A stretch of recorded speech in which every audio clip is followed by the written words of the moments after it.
ហេតុអីបានយើងត្រូវយកបញ្ហានេះទៅ ICC ចំណុចនេះ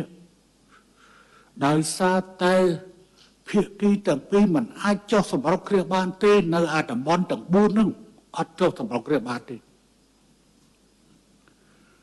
បើភាគីទាំងពីរមិនអាចរកឃើញនៅការចុះសម្រុកគ្នាជំរឿសរបស់យើងត្រូវរកទៅយកជំរឿសសន្តិភាពនិងជំរឿសនៃការអនុវត្តច្បាប់អន្តរជាតិ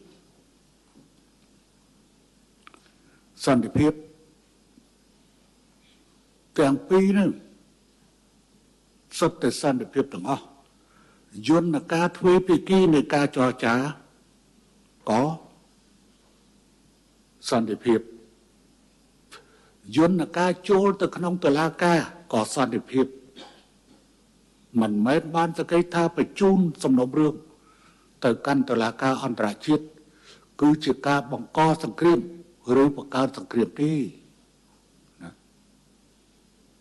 បង្កើតសង្គ្រាមទេវាច្បាស់លាស់ហើយសូម្បីតែក្នុងប្រមាណថ្ងៃកន្លងទៅវាគ្រប់គ្រាន់ដើម្បីបញ្ជាក់ថាគេចង់វាយគ្នាជាជាងទៅរកសន្តិភាពតាមរយៈតុលាការតែគេថាបើចង់បានដីហ្នឹងចង់បានកន្លែងហ្នឹងគឺត្រូវវាយគ្នាកម្ពុជាមិនមែនខ្វះអាវុធ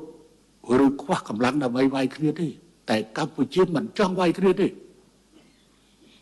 កម្ពុជាបញ្ជាក់ពីឆន្ទៈរបស់ខ្លួនមានកម្លាំងទប់ទល់ជាមួយនឹងយថាហេតុទាំងអស់ប៉ុន្តែខ្លួនមិនចង់វាយអ្នកណាទាំងអស់ត្រឹមតែមកការពារទឹកដីរបស់ខ្លួនទេហើយតំបន់ទាំង4នេះព្រំដែនជាង8គីឡូម៉ែត្រប៉ុន្តែតំបន់4នេះគឺតំបន់មុំ3ប្រាសាទតាម៉ុនធំប្រាសាទតាម៉ុនតូចប្រាសាទតាកបីគឺมันអាចរកការស្រុះស្រួលគ្នាបានទេទ្វេភាគី100ឆ្នាំទៀតឬ200ឆ្នាំទៀតក៏វាមិនចប់ដែរ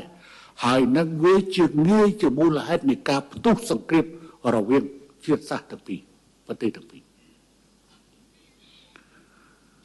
ដូច្នេះហើយបានជាយើងជ្រើសរើសយកដំណោះស្រាយសន្តិភាពតាមរយៈនៃការចរចានិងតាមរយៈនៃការអនុវត្តច្បាប់